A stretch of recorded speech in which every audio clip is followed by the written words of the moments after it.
how to stay motivated to work out and prioritize your health and wellness regardless of the circumstances. Number one, you've got to have a daggum goal.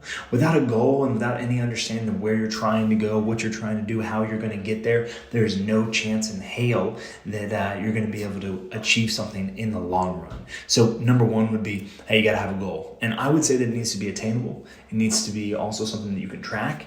It also needs to be something that's clear. Not, I want to feel better. Cool. What does feeling better mean? If you don't know, you can't reach it, right? Because you might feel good one day and not feel good the next because someone died in your family. Does that mean that you hit your fitness goal? I don't fucking think so. So it needs to be clear. It needs to be meaningful. It needs to be attainable. It needs to be measurable. Okay. You could also just follow the SMART goals. That's a different podcast episode, but you could also just follow the SMART goals, break down and kind of go that direction. Number two, there's got to be a why. And that's kind of underneath the setting a meaningful goal. You got to have a reason why you want that. What are you going to do with that body? What are you going to do if you don't get that body? What are you willing to give up for that body or that feeling or that strength or that endurance or what have you? Where on your priority list is this, right? Why do you want it? And what are you going to do with it? And what happens if you don't make a decision and you never get it? Will you be fulfilled? And if the answer is no, well, then you better get that ass moving and figure out how you can get there, right?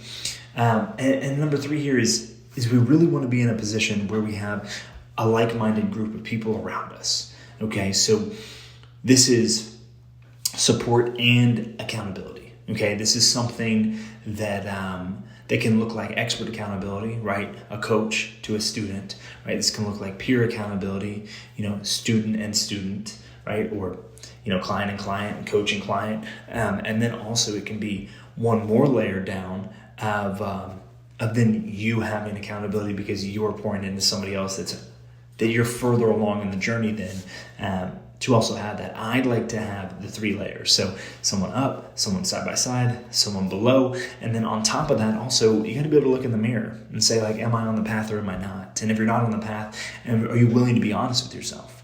Right? Are you surrounded with people that are going to call you on your bullshit? Are you surrounded with people that are going to say, no, you said this and you did this.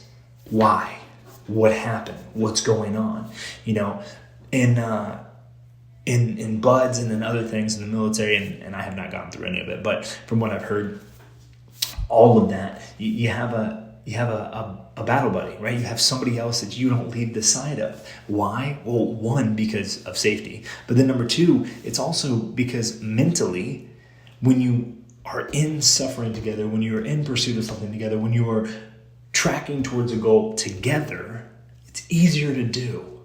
It's easier to do mentally, right? And then also, you can add another layer of support and accountability by using social media to your advantage.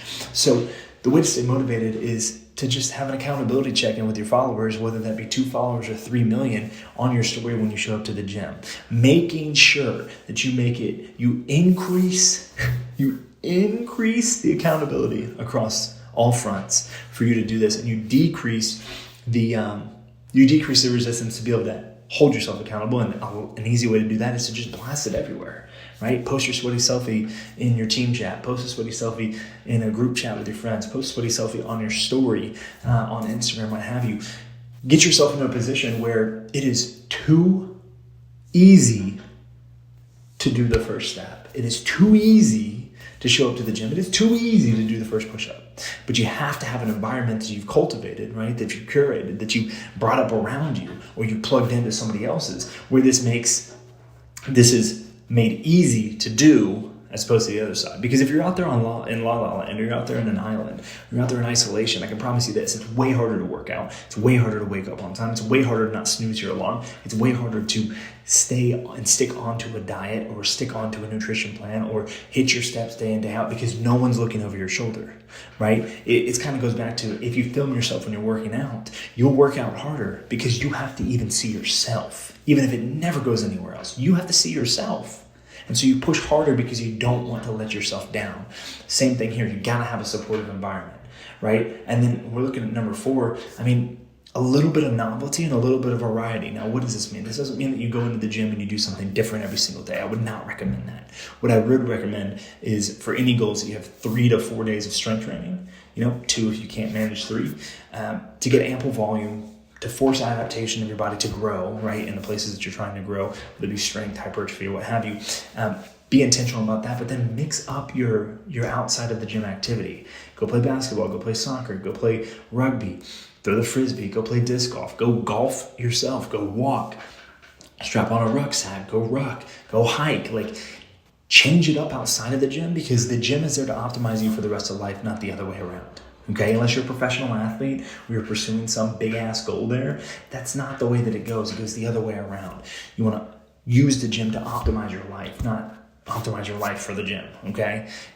You don't have a rainbow coming out of your ass for fitness or health and wellness, or you would be on the coaching side. And if you're watching this and you're a coach and that's you, sweet. Keep in mind that novelty, variety, a little bit of up and down can help you a whole lot, right? That'd be number 4. Number 5 here, we're really talking about planning. There's an age-old adage where if you fail to plan, you plan to fail. Now, I don't think this is necessarily a one-to-one with everything, but I would say that if you're not scheduling the time that you're going to work out, and you're not having that be a blocked off time on your calendar day in, day out, on the days that you're working out, I'm not negotiating this with anyone.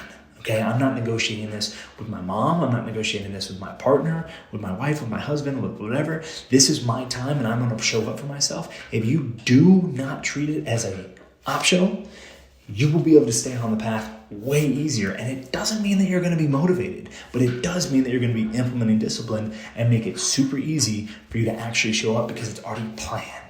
Okay. And then literally anytime that you run into a hang up where you're like, hey, time is an issue. You got kids, you got to go pick people up. You have an emergency, what have you, just cut the workout down, right? Get as much volume in a short amount of time that you can safely, and optimize for the time. It's okay if you're not able to do an hour session every single time you're in the gym. Cool. You got 15 minutes. Sick. You can do devil's presses, right? You can do devil's presses for 15 minutes straight. And it's about the same amount of work as an hour and a half. Now, is that optimal? No, but 1 is greater than 0. So get the hell after it. I don't know what you think you're doing. Got to push forward that direction. And so, it's not about being perfect. It's about being consistent. And, you're going to be motivated to stay on the path no matter what circumstance, if you implement discipline. The easiest way to implement discipline is to make it a non-negotiable and schedule it into your day. If you depend on your head and your heart to always be in it, to do it, you're going to fall short. And you're still human. You're going to fall short anyways, but don't make it easier to fall short. Make it harder so that you can have more consistency than not. And on top of those things, we also got to celebrate small wins, right? A few pounds down, right? Non-food related rewards, right? Looking at, hey, I hit a new PR. I'm not going to go get ice cream for this PR. I'm going to hug my loved one. I'm going to have some intimacy with my loved one, with my partner or what have you. Put yourself in a position where you can celebrate one another and other people can celebrate you in a place that's not detrimental to your goals. It's not upside down from your goals. A lot of times people are like, I crushed that competition, bro. I'm going to go eat 4,200 calories of my favorite ice cream. Well, look here, Jack, Skippy, whatever you want to call it. That's not the best way to roll. Right? Can you eat the ice cream if you want it? Absolutely. Eat it. No guilt. No shame. Eat it. But do not come back to tell me that every time you crush a PR in the gym, you have ice cream, and then you wonder why your core looks the way it does. Okay? You got to make that decision and take responsibility for it and be okay with it. And I'm fine with that. You should be too. Right? It's not about this size or that size, or health is skinny, or health is jacked, or health is whatever. Look, there are things that are more healthy than not, but it's a continuum. It's not a 1-0. It's not a black-white. It's not binary, okay? Health is a sliding scale, okay? There are things that are healthier and there's things that are less healthy. Alcohol is by no means absolutely positively healthy for you at all, yet tons of us do it all the time. Does that make you a bad person? No. But you should be doing it because it's your choice, not because you feel pressured from your friends. You know what I mean? So, outside of the celebration of small wins, I think also some visualization, and this is a little heady and this will lose some of y'all, and that's okay, right? Some affirmations, some planning. What do you want your physique to look like? What do you want your strength to get at? What would you do with that kind of stuff there? This goes back to like setting, the why and setting the goals in the beginning. Like visualize, look at it, speak it into existence, and not in some like, oh man, I'm going to say it, I'm going to do nothing, and I'm going to be there. No, but consistently remind yourself why you're doing what you're doing and what you're going to do at that point and what you're going to do along the way. Right? Do you think Conor McGregor, Kobe Bryant, Michael Jordan, Alex Hormozi, Kanye West, or any of these other people didn't visualize things, didn't speak things into existence, didn't believe things before they were actually fact? You bet your ass they believed things before they were fact. None of those people, well, it could be Bill Gates, it could also be Charlie Munger, it could be Warren Buffett, anyone else. They believed things far before they were evidence to everybody else. You have to visualize yourself at those places, or it's going to be very difficult for you to ever attain it. And it's not some voodoo magic. It's that if you can't see yourself failing, then you can't. Like if you can't see yourself failing, then you can't see yourself winning. And if you can't see yourself winning and what you would do with that wins, then you're not going to hit it. You're not, right? And also looking at what it would be like to hit that 305 back squat, to hit that 405 deadlift, to hit that sub 6 minute mile. What is it going to feel like? What is it going to look like? What is it going to taste like? What is it going to smell like? Go into the deep practice of all of that and see what happens, right? It may work, it may not. You may hate this and cool, go a different direction. That's all good. But after the visualization, we're talking about adaptations. So setbacks are going to happen, all right? Right? They're lessons, they're not losses. And at the end of the day, you're not going to be at you're not going to be at a linear down track of body fat and a linear up track of muscle mass. That's not how it's going to happen. You're going to have peaks and valleys, but what you've got to keep in mind is that that's normal, right? When the expectation is that that's going to happen, you're not upset. It's not going to be a straight up, straight down thing. It's not going to be a one step over, one step down, one step over, one step down. That's not what the line's going to look like. It's going to look like Rocky Top out here. That's going to happen. You're not going to get around that. What you can do is release the negative judgment that you have for yourself when that is happening by making sure that you set expectations appropriately. Okay? Realistically, you can overcome it. You just have to be willing to put in the work when everyone else says that you shouldn't, and put in the work when it doesn't seem like it's going to happen. Those that do not quit cannot fail. Now, can you have this marketing flopped, or this meal flopped for sure, but is that really a failure? Right? Let's redefine what a failure is. That's not big at all. Come on now. That's inconsequential. Okay? Large word today, inconsequential. It's just not important, right? So at the end of the day, look, we're looking at, to re-break it back down, you need to have a why. You need to have a why that underpins the goal that we have, right? We need to have a supportive environment for both accountability and community. We need to have some novelty, maybe outside of gym or in your nutrition or in who you're spending time with.